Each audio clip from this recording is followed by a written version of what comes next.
Hi, I'm Patricia Grabarek. And I'm Katina Sawyer, and welcome to the Workr Beeing podcast. Today we are lucky enough to have Patricia here with a really interesting article. So before we get going, Patricia, why don't you tell everyone just very high level what's the topic you're going to be talking about today? Yeah, so the topic is organizational attachment and health. So it's about how attached you feel to your company that you work for. Are you saying we instead of I, those types of things. How does that impact your overall well-being? Sneak peek, it's positive. So feeling those like positive attachments for your organization are actually really good for you. We'll dive into that in a minute. That's awesome. Yay. Okay, cool. That's a topic that I think is really interesting because a lot of times it seems like people think being attached to somebody or being attached to your workplace sounds like corny or it's bad. Like you need to be your own person. You need to be independent. So it's good to hear that there's something, positive related to that. I think that's awesome. Definitely. So before we dive into that, maybe we can talk a little bit about how things are going. So you just had a nice day with your mom, I believe. I did. Yeah. I had a very nice day with my mom. We went to my first bridal fitting, which was really, a little nerve-wracking, as you know. Like, just, is it going to fit right? What do we need to change? Right. Luckily, there's not actually a lot to be done, so I'm feeling pretty good about it. And then we just spent the whole day together, so we kind of wandered around town a little bit beforehand, got some matcha, of course. We can't live without matcha. Bought some more white outfits for the Hawaii, the vacation part of the trip. Yay.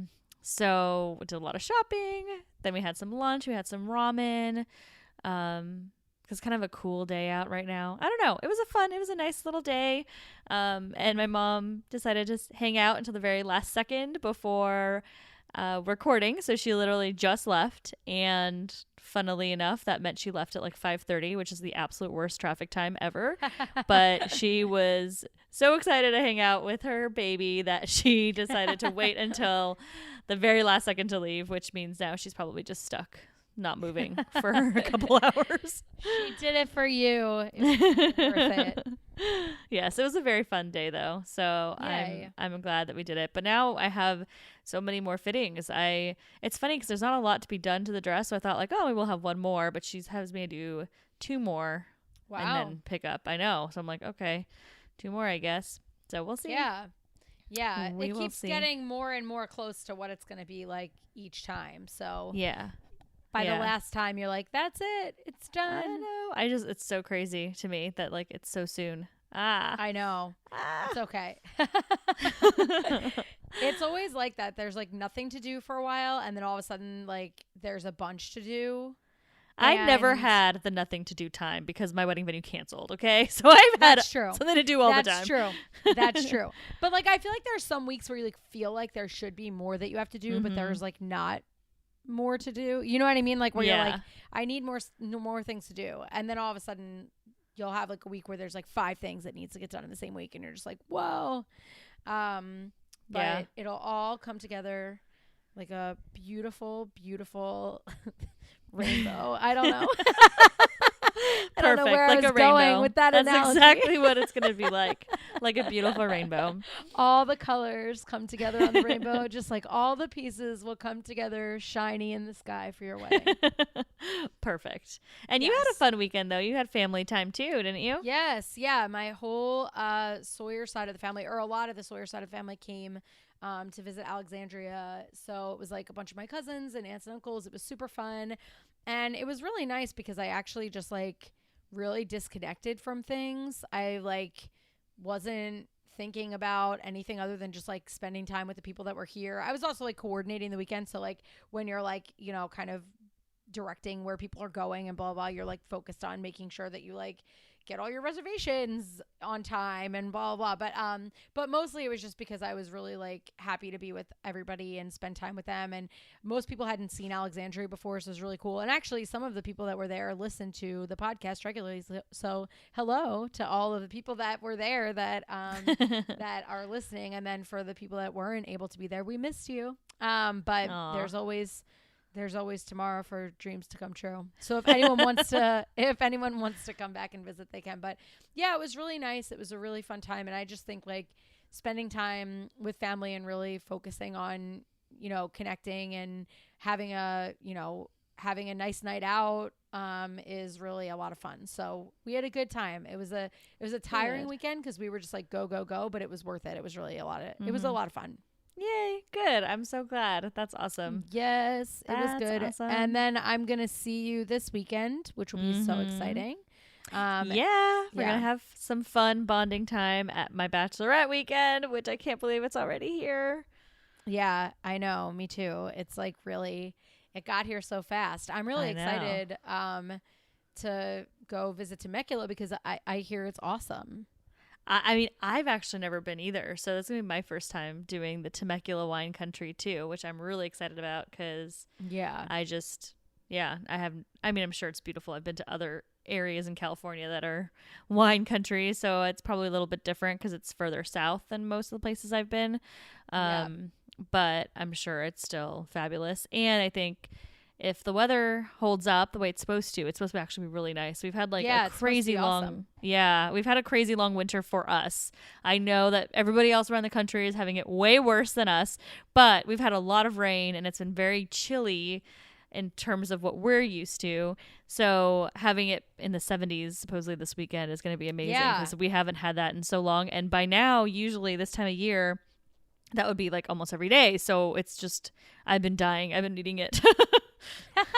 I looked it up. I saw that today. I was like, what's the weather going to be like in Temecula? Actually, your sister told us what it was going to be like, but I just wanted to see if anything changed. And then, because I was also trying to think about what to pack and blah, blah, blah. And, and I was like, ooh, this looks lovely. And then I was looking up, like Googling stuff about it, and it looks awesome. So it'll be so fun. Any wine country I enjoy. So, and this one looks particularly nice. So I'm really pumped about it. We'll have a good time. And of course, we'll report back out to everybody about all of the adventures that we had. I'm sure there'll be many adventures. And we'll share on our stories and stuff like that, our adventures as well. For sure. Yeah, we're recording, the following... Well, actually, maybe we'll be recording the following Monday if you're still in travel to your house. But pretty quickly after, we'll be recording. So we'll have lots of stories. Some we can share and some we can't. We'll share them all. Eventually, I will make sure they become unearthed. It'll be an awesome time. It'll be really fun. So look out for that. Pictures, stories. Blah blah. Wonderful. It'll be fabulous. Yes. Okay, so let's dive into your article. I'm excited to learn about organizational attachment. So do you want to tell us like what the article title is and who wrote it and all those fun facts? Sure. Yeah, so it is a pretty recent article. It's called Organizational Attachment and Health. It was published in 2018 in the Journal of Vocational Behavior, and it was written by Eng and Allen. So really, really new, which is exciting. I love that. And kind of a new approach to organizational attachment compared to kind of where things have been in the past. So it's a meta-analysis, and it looks at a number of different studies. Actually, a very large number. It was 401 studies were included in this analysis. Wow. Yeah, massive. But the reason that's the case is because they took and defined organizational attachment really broadly. So that included studies around things like organizational commitment, organizational trust, person and organizational fit. So the idea is that there's this bigger picture of what all these different smaller variables kind of build up into what's called organizational attachment. And I think that the theory makes a lot of sense. It's really interesting in my perspective. And kind of nerdy, I'm sure, but I think it is a very interesting approach. And the whole theory behind organizational attachment really started in more like developmental psychology around child and parent attachment. And then that's eventually evolved into looking at like partner attachments. So like, husband, wife type of thing, or other types of relationships that are very bonded. And then I kind of merged and continued to kind of move into this space of organization. So, a lot of the types of research on attachment started off person to person. And Yeah. now there's this research around person to organization, and there's a lot of reason to think that you would have similar types of attachment to organizations as you would to a person, because the way we talk about organizations, we personify them in a lot of ways, but also you're working as a part of this organization. Like, people do get attached to organizations. That's totally normal. As a consumer, you'll get brand loyal. You think about brands certain ways. And as an employee, oftentimes, especially if you're at an organization for a period of time, like a long period of time, you're going to be attached and see that as like a home of some sort or something like that. So there's a lot around how you can attach to a less tangible thing than like a human. So I thought that was really interesting, and I mean, really important. A lot of old research on attachments with people is if you have a good positive attachment, those are all related to wellness and good positive health outcomes. So it makes sense that if you attach to an organization positively, then you would also have positive outcomes.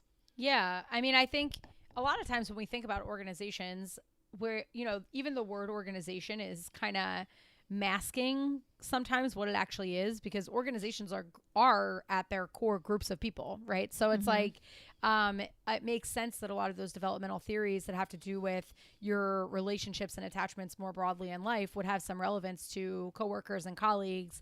I think it's super interesting because people often discount, I think, the importance of the value that your work has to you and your organization has to you as a person, who you are as a person, how you feel on a daily basis. A lot of times people think like, well, work is just work, and I have all these other things that can make me happy that aren't work. But really, the extent to which you feel integrated into your workplace and you feel you belong there and you're a part of things has a big impact on how you feel on a daily basis. Definitely. I mean, it really does. If you have that positive attachment, right? If you feel like you're a place that you really like think about the things that would make you attached to an organization. You like the organization. You're happy there. You have people you like working with. Those have a huge impact on your life. If you aren't attached to your organization, you're probably not having a positive experience, and that has a very negative impact on your life and your work a lot. So it makes a lot of sense that it would impact you. And even though it's kind of cheesy to think about like being attached to your company, it is really important. And I agree that I think people discount it a lot. Both, I think, leadership and employees, kind of both from both sides, you see it being discounted quite a bit. Yeah. And so I guess what you're saying is like there were a lot of different ways that people might have thought about the way that you identify with your organization in the past. And this paper sort of synthesized them all together to say they all share enough similarity in the sense that they have something to do with the way that you see yourself as being a part of your workplace, that we should combine them all together. Exactly. Yes. So I mean, really what it comes down to is they were testing to see, do all these different things that kind of get at organizational attachment, do they function the same way? So in other words, if I feel like I fit to the organization, so let's go to person organizational fit as an example I gave. So if my values align with the values of the company, is the impact that has the same as if I trust the company is going to do the right thing? I mean, those are really, really similar. Yeah. So if you're looking at those two variables, for example, and you find that, okay, well, organizational trust, that influences your health, your mental. So this study looked at mental health, physical health, job burnout, and job strain. So if organizational trust impacts all of those, why would you think that person organization fit doesn't? And it does. They both do. So like all these variables they talk about that kind of roll up into organizational attachment, or are types of organizational attachment, they all have similar relationships to these different health outcomes. So it makes sense that they could be nicely bucketed together as organizational attachment as a whole. Yeah. So first, I kind of want to talk a little bit about like what was found, and then maybe talk about the types of attachment. Yeah, that's perfect. So the main takeaway here is that organizational attachment is positively related to both mental and physical health. So if you are attached to your organization, you just generally report higher mental and physical health. So this is more like a self-reported types of studies where most of the types of studies they were looking at was like, I feel positively. So you don't have any kind of depression types of things showing up in terms of a survey question, and physical health as well, like how you rate your own physical health. And also is it related to job burnout and job strain, but negatively so. So in other words, if you're attached to your organization, you're likely to have less burnout. So you're not going to be as exhausted. You're not going to be kind of have that diminishing ability to work properly, right? Your capacity is going to be fine. So burnout, we've talked about before, is kind of that emotional exhaustion, that response to a chronic level of stress where you're just not functioning properly. And if you have that organizational attachment, then your burnout is lower. And the same goes with strain. So strain is more, they're very much related. Burnout and strain are very, very, very much related, but strain is more around the emotional side. So feeling anxiety, feeling frustration, those types of things is how they define job strain in this study. And so those types of feelings and emotions, those negative emotions, are also decreased if you are attached to your organization.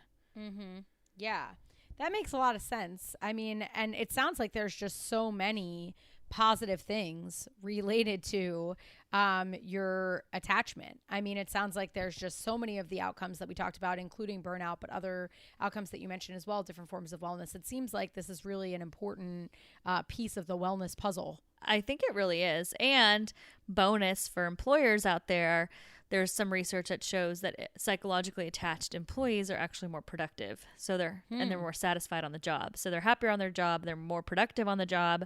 And then in addition, there's all these wellness benefits. So as an employer, you would want your employees to be attached. I mean, hopefully you care about their wellness, but even if you didn't, they're going to be more productive. So you should want them to really be bought into the company as well.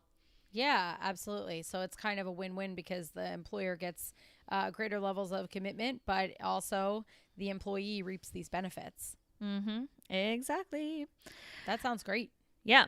So all good things all around. But now let's kind of talk about what attachment looks like. So what are the 9 different types that they define in this study? Yeah. So I'm going to kind of go through them. I'll just go one at a time and we can just chat about them a little bit. So the first one they talk about is organizational commitment. So it's your sense of belonging to an organization and the positive emotions towards that organization. So it's the I want to stay here mentality. I feel like good about this company and I really feel like I belong here and I want to stay here. I'm committed to being here.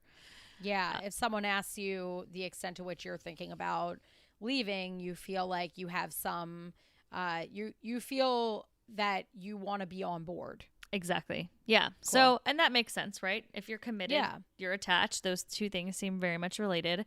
So that's one of the types. The second type is trust, organizational trust, which I already mentioned a couple times as an example. And it's where employees believe that the company is really going to be behaving positively in the future. So they trust that the company is going to follow through with what they say they're going to do and their obligations, that they generally are going to keep their word and, have people's best interests at heart. Okay. Yeah. So a feeling that they're going to do what they say they're going to do, and they're actually caring for their employees in a way that might not be the same at every employer. Exactly. Yep. Cool. And then organizational identification is the next one. So this is really where someone feels like the company is part of their identity. So this is like a really deep one when you think about it. It's like with Workr Beeing, obviously we founded Workr Beeing. So I personally, I'm sure you do too, Katina, like I feel like Workr Beeing is a big part of my identity. Like that is something about me. That is something that would define me. Yeah. And you can feel that way about really any organization, right? You could be wherever you are, you can feel like being there and being a part of that company is a part of who you are. And so that is like a very, very deep level attachment where you feel like it's part of your identity, but it happens a lot, especially if you're in an organization for a long period of time. If you've spent most of your career at one organization, that does eventually start to feel like a part of who you are.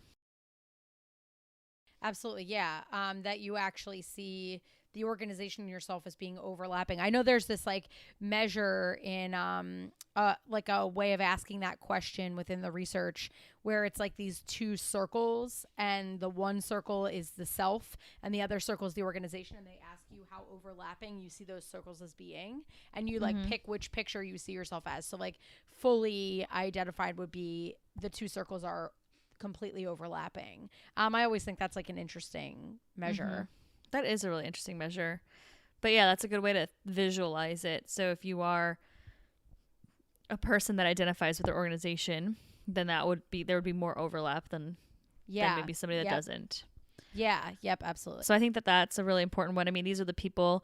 I think that one kind of like softer measure of it, and maybe it's not necessarily relevant all the time to be quite as deep as seeing as part of your identity. But you start calling your company and as we, right? If Infor makes a really great sale or something like that, like I say, we got this cool new client, or we did this, and that I think is a little bit part of, shows a little bit of that too, because you are identifying as that is part of, you were part of that group versus it's a separate thing from you.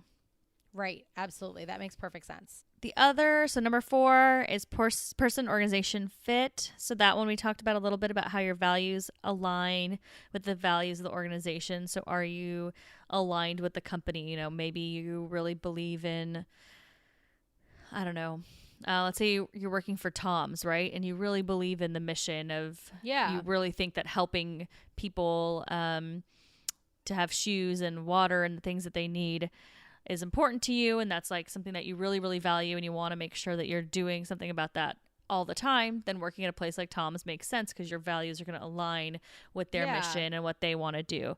I mean, it doesn't have to be as altruistic as Tom's, right? But like maybe your organization really values caring for customers and respecting people or something like that. Yeah. So if your values align with those types of values, then you would be aligned with the organization. Yeah, I was just talking to a student the other day who was saying that she really likes to be part of her organization because they focus a lot on mentorship and development, and she's really passionate about ensuring that young people, like entry-level folks or people who are first-time managers, get the support that they need in organizations, because when she was early on in her career, she felt like she didn't have access to that kind of support, and that it like stunted her growth in a lot of ways. She could have excelled faster if she had those kind of resources. So she was really passionate about working there because that was something that they focused on. And so it's not even necessarily something about the mission of the company per se or what they do, but it was clear to her that that was something that was important to them. And they have mentoring programs and different things, how they like walk that talk. And she felt like that was one of the reasons why she really liked to work there. Yeah, I think that's a really good example. It's definitely something that she values, aligned with something that the organization values. So that would be a really good fit there. Yeah. And again, if we go back to the broader concept of attachment, if you're fitting well, if your values align, I mean, you're more likely to be attached, right? I'm assuming your student in this example, she probably really felt more attached to the company because she felt like they were doing the right thing by the employees that she thought was important and valued. Absolutely. Yeah. And that's what she was talking about too, is that like she's had other opportunities to go other places, but she hasn't seen that kind of focus in other places. So she wants to stay. Mm-hmm. Yeah. I mean, that seems like her fit. And this is, I think, where it starts to muddy the waters a little bit, which is why this organizational attachment concept is so important, because she's got a good fit with her values. Now she's more committed to the company. Like all these things have overlap. You're probably not going to just fit to a company and that's it. Like that's not where it ends. You most likely are going to have some of these other types of attachment. Right. Absolutely. Yeah, that makes total sense. Yeah. So number 5 is organizational embeddedness. So this one is also really interesting. It's actually, I would say it's like maybe a more surface level attachment, because it's when an employee is enmeshed in their organization. So it's not just about like necessarily that they buy into the values or you're super committed to the mission or anything like that. It's more like, I have a lot of friends here and I like to go to all the events that we have. And if I was to leave, then I don't get to hang out with these people every day. So it's like a little bit less about the company as a whole. It's more about like your day to day and how you feel kind of embedded into that culture a little bit, right? Yeah, that makes total sense. That it's not just about, you know, more structural stuff. It can also be about the relationships that I have and the extent to which I feel connected to other individuals in the workplace. Exactly. Exactly. Yeah. So there's just so many different areas around attachment. And I think that's a really important one because that happens too. Like, you know, the first job I left, I loved the company, and I left because I moved back to California, and I was still working with them when I was in California, but I was as a as a subcontractor, really, not Yeah. like directly as an employee. And that had its own challenges, and I ended up moving to a different organization, which I regretted because this place was so great. Like, the people were so great. And so I had the hardest time leaving because of that. Like, I Yeah. liked the work just fine. And the company, you know, the mission was, you know, aligned with everything that I wanted to do. But the biggest thing for me was just how much I loved the people, and I just adored the people there. And so it's hard to like think, oh, well, if I leave this company, I'm not going to talk to these people all the time. You know, I'm not going to spend as much time with these people that I really love. I mean, honestly, the move to California helped me unembed me to get me to Yeah. move somewhere to a different job, because when I was living in DC or in Alexandria, like you, I couldn't imagine if I was staying in that area to ever leave, because it just was so positive and the people were just so great, and I just loved everything I did there, and and again, the happy hours and all that kind of stuff that you're Yeah. involved in, that that is can be so amazing and can definitely get you kind of entrenched into a company beyond the other organizational factors. Yeah, that makes total sense. And I think, you know, a lot of the time when people are, you know, thinking about whether or not they should stay or go within an organization or what they like about their job, they think a lot about coworkers that they form relationships with. And they think a lot about people that are, you know, still present in the workplace that, like you said, you wouldn't be able to see as much. And those relationships are really meaningful. I mean, you can make some really, really great friends at work. So I think that that makes total sense that, you know, the black box of going someplace else is not really what the job is going to be like, although that can switch up on you too. But it's Mm-hmm. really like everybody's so nice during the interview process. The black boxes usually are these people going to continue to be so nice once we're not in the recruitment process anymore, you know? Mm-hmm. And that's the part that I think people stress about when they're transferring jobs a lot is, you know, am I going to be able to build these same relationships? Yeah, I totally agree. I think it is really stressful. You know, where I am today at Infor, like, I absolutely love everybody I work with. Like, I can't imagine not working with these people.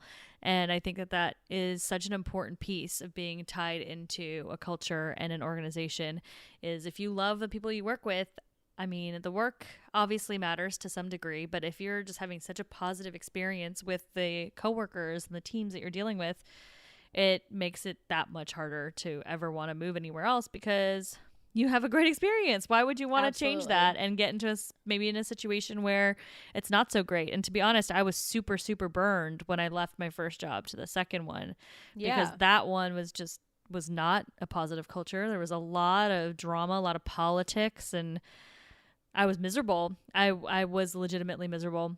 Yeah. And I'm very lucky because now I'm in a place where I love everybody and I'm back to that kind of space. But it's a scary idea. Like, if I was to ever change a job, then what would happen? Because Yeah. last time it was a big burn. So Yeah.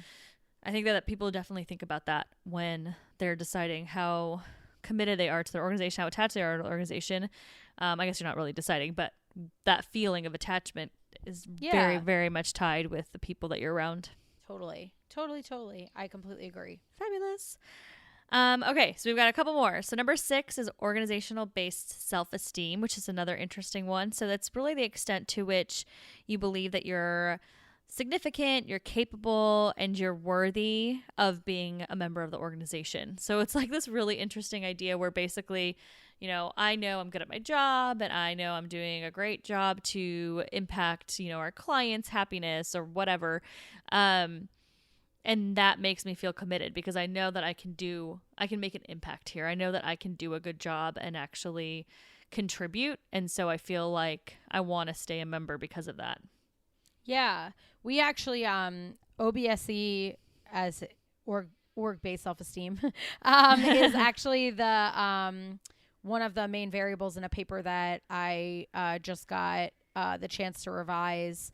And basically what we found is that when someone in your organization takes a risk to advocate for you. So let's say like, you know, people in the organization don't see you the way that you deserve to be seen.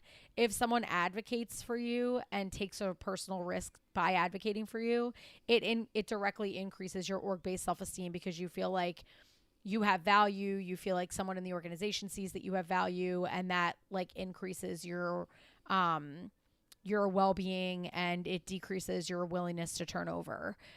So I've just been in the past few days writing a lot on OBSE. So it's a good one. It's a good one to put in there. It is. It's really, I mean, it's important. Like everyone wants to feel valued in their personal life, right? Self-esteem has a big impact on your personal life. Why wouldn't it within an organization? Yeah. And obviously if you feel really good in that organization because of your value and what you can contribute, then you're going to be attached to that organization to some degree, right? Yeah. Like it's kind of goes to, if think about in your leisure time, if you're really good at dancing, and so even if you didn't make a career of it, like it's probably something that you continue to do and are passionate about. Like there's a component of being good at something that helps drive you to continue to do it. Totally. So in this case, drives you to want to stay at that company. Yeah, absolutely. So number 7 is psychological ownership. So this is an interesting one. It's about like how much an employee feels possessive of a company, like that it's theirs to some extent. And obviously if you're the owner, you're going to feel like it's your company, but as an employee, you can feel like it's your company too, and feel like really possessive of it, that, you know, what it does. This one aligns a little bit with the organizational identification, right? Because it's like, with identification, you're seeing it as part of yourself. As with the ownership, you're seeing it as you're kind of controlling it to some extent, which, you know, employees obviously do. They drive business, they drive results. So you do have some ownership as to where the business goes, but it's kind of that additional step of like feeling like it's yours, like you own it to some extent. Yeah, I think that makes perfect sense. And I think that some companies do a better job of this than others, just creating the circumstances for people to feel like they have some ownership over things. Like if you're constantly being micromanaged, or you can't see your broader purpose, like we've talked about purpose before, if you can't see your broader purpose within the organization, you might not feel that way, right? But if you're able to see the big picture, see how you're a part of things, and you're allowed to have, you know, you feel like you're the one that's putting the work in to make the impact you want to make, then you're more likely to feel like you have some ownership over the process. Definitely. Yeah, it makes a big impact if the organization kind of lets you be an owner to some degree. Yeah, definitely.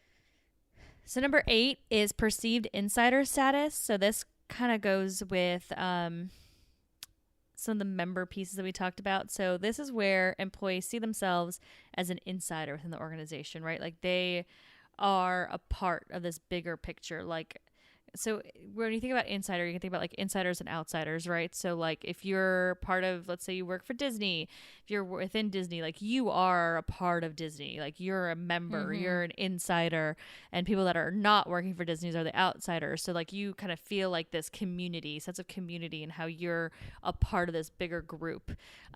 Feeling like you're an insider, that you've made, that for whatever reason, you're now, maybe at first you don't feel that way, right? When you first start a job, you probably don't feel like you are really embedded in the organization, that you're a member that is a part of a bigger group, because you're still learning things, you're figuring things out, you're getting to know people. After some time, you might start feeling like, I am an insider, like I know the ins and outs of this organization, I am a part of this group, that people know me, and I'm just a part of this bigger whole. So it's kind of that feeling of like membership to something. That makes perfect sense. And I think that does make a huge difference. Again, like this idea of feeling included instead of feeling excluded is just like universally important to people, I think. Definitely. Yeah. I mean, everything that you've researched in diversity and inclusion, right? That's so important, because if you feel excluded, that has a huge impact on the way you perform, on the way you feel, obviously on your wellness. So like, this is basically the opposite of exclusion. This is more like an inclusion type thing. Like you feel like you're a part of it all. Yeah, which is so important. Even tiny ways that people feel excluded, who's looking at me in a meeting, who has their back turned to me at a networking event, like all of those things actually have an impact on whether or not people feel a part of the group, and it does make a difference in your wellness. So that's a good call out. Agreed. And the last one, number 9, we're finally here, is relational psychological contracts. So a psychological contract is basically where you feel like you have some sort of like, okay, so the organization is giving you a paycheck and you know that you are going to have to do something for them, complete some tasks. So you have like this contract with the organization about what you're going to do. When they talk about relational psychological contract, they're really talking about an employee feeling loyalty. So I'm going to be providing this loyalty. In turn, the organization is going to give me some support and growth long term. So it's kind of like this additional step beyond just the typical contract that you might feel like you have with an organization. It's like that addition, like if I provide loyalty, then the organization is going to provide me support. So I feel like that contract to do that. Yeah, and you have like a predictable relationship with the organization. If I do what I'm supposed to do, you do something that you're supposed to do for me. Exactly. Cool. That's awesome. So if we could go back then just as like a recap, because I think there are a lot of different concepts. Is there a way that you could like just turn those 9 just quickly into like, if someone's listening, what are the 9 questions that you should ask yourself to see how high or low you are on things? So like, is there a way that you could turn each of those 9 into kind of like a question that people listening could say like, oh, I feel like I'm higher on that, or I feel like I'm lower on that, just so they can get a sense of what their overall amount of attachment might be? I mean, just put me on the spot, but sure. I want to do it for myself. I'm forcing you to make I think it's a good point. And, you know, for everybody listening, I did write an article about this on our website, which we'll link to, and it does outline these 9 types, and I think that's helpful if you're more visual and want to like look at that. Yeah, that's a good place to go. But I will go ahead and ask the questions. So let's see, organizational commitments. The first one. So for this one, how positive do you feel towards the organization, and how much do you want to stay there? Do you feel like you want to stay? Perfect. The next one is, let's see. Do you trust that your organization is going to behave positively and follow through on what they say they're going to do? Do you see your organization as a part of who you are? These are good, by the way. You're doing really good. Okay. Well, good. I'm trying. The next one is, do your values or what you care about, do they match up with what the organization cares about? This next one's a little harder. So how enmeshed are you to the company? So maybe it's more like, how tied do you feel to the people and the events and activities and things surrounding the social component of the company? That's perfect. All right. Now we're on to number 6. Do you believe that you're a capable and valuable member of the organization? Does the organization make you feel that you're valuable? Then, do you feel like an owner of the company? Do you feel like you have some ownership there? Then, are you part of the in-group? Are you a member of the company? Or do you feel like a member? And then the last one is, do you believe that if you give the company loyalty, that you're going to continue to get support and growth from them? Yay. That was so good. Yay, 9 questions. But I think that's a great exercise, actually, because if you listen to those questions, you would just like jot down how you feel about those. That's really where the next step lies. So now you know how committed and attached you feel. Where are those disconnects? And are those disconnects something that can be overcome? So like, let's say you don't trust your company. That's really hard to get past. If you don't trust your company, then maybe if you want to feel more attachment and if you want to improve your wellness in that perspective, then it's time to figure out how you can build that trust, or how they can, what you can do to help them build that trust back with you, or move on. But then there's others that you could easily start working on, right? Organizational based self-esteem. I feel like that's one that you can work on. Yeah, definitely. If you need if you don't feel valuable, ask your manager for some more feedback and recognition. Like, you can do things to try to understand how you fit better to the organization. Like, what is your impact? If you have customers or clients, you can ask for feedback from them. And if you start to get some positive feedback coming in, and then hopefully that will boost that self-esteem, and then you can start feeling a little more attached to the organization. So trying to improve that. So I think for each of these, there's definitely some things you could do or try to do if you want to improve your attachment. And then there's some that are a lot harder for you as an employee to do. And maybe if you see that you're low on all of these, if you're able to make a move, it might make sense to think about, well, what kind of company do I want to work for and how can I get there? Yeah, absolutely. And if you are a person who manages people, answer those questions with regard to how you think people might feel on your team, and think about if there are ways that you can better communicate how you do feel, or communicate why they should trust the company, or all these other sorts of things that might have an impact. I think that could be really important for demonstrating, just as an exercise to go through for yourself, but then also, how do you think other people on your team feel? 100%. I think for managers, that's huge. And if you go higher up the chain to the leadership and the senior executives of an organization, kind of the same thing. Like, I mean, you do employee engagement surveys. Maybe you can fit in some of these questions. I mean, usually commitment is one of the questions that's in there. Right. So look at those results and think, how can I improve that? Like, maybe people don't trust the senior leadership. Well, why is that? Are we just not communicating enough? Are we being a little shady? What can we do to change that? Do people not know what our values are? Like, maybe you're just not clear about what your values are, and then so people can't feel like they align to those values. So I think from a company perspective too, and obviously manager side, there's a lot that you can do. It's really around communication and building a good transparency. Exactly. Building that trust up is huge. And so then if the employees are really feeling like valued and they're feeling they can trust you, then they're going to be more attached. And then you get the positive benefit of not only having healthier employees, but more productive employees. Yeah, definitely. I feel like a lot of times people are like, well, employees are saying this, but that's not true. Like, why do people think that? And sometimes it's like, well, have you communicated to them that, this is not an accurate perception? And have you communicated to them what is true? And it's like, no. Okay, well then, like, it's no surprise if there's something going on that might be misinterpreted. If there's no provided alternative interpretation, then people are just going to talk and have their own interpretation of things. So like, transparency and communication, I think, is so huge in gaining trust for people, allowing people to see how they fit, showing what your values are. Like, all those things I think are super important. So that's like right on. Yeah, I totally agree with that.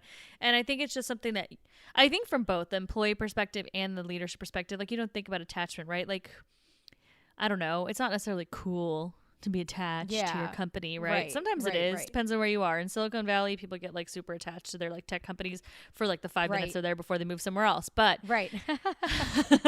but I feel like there's like a little bit of a culture of like pride around the companies. But I don't think that's always the case. Maybe what your company does isn't quite as exciting as like, or maybe not necessarily exciting, but like as flashy or as like sexy as a Google, but that's okay. And it's okay to still be attached to a company that's not as like snazzy. So I think it's just being able to come to terms with that. Like, it's okay to be attached, and it's good for you and good for the company, and why not? If you are happy where you are, why not? Don't be afraid to be a nerd. Completely agree. I absolutely agree with that. Well, thank you so much for describing all of this. I think that this has been super helpful, and I learned a lot, and I like taking that little quiz at the end. I thought that was really fun. So I hope other people, if you need to like pause it and rewind it, I hope you take the quiz and see where you sit, because as we talked about before, there are so many benefits to enhancing your attachment to the organization from a health perspective. So it's definitely a good thing to do. Yes. Yes, I'm glad we got to talk about this. And Katina, when your article gets published on organizational-based self-esteem, Yeah. we are going to discuss it because I think that's super, super relevant here. And Yay. I believe that there's a lot we can talk about there too. So let's do Yeah. that. That'll be a future Yay. episode. Yay. Love it. That now sounds just good get to that me. revised, Katina. Come on. Get it together. Trying my best. I'm trying my best. That's awesome. Well, thank you so much. We really appreciate it. It's been fun hearing about the article.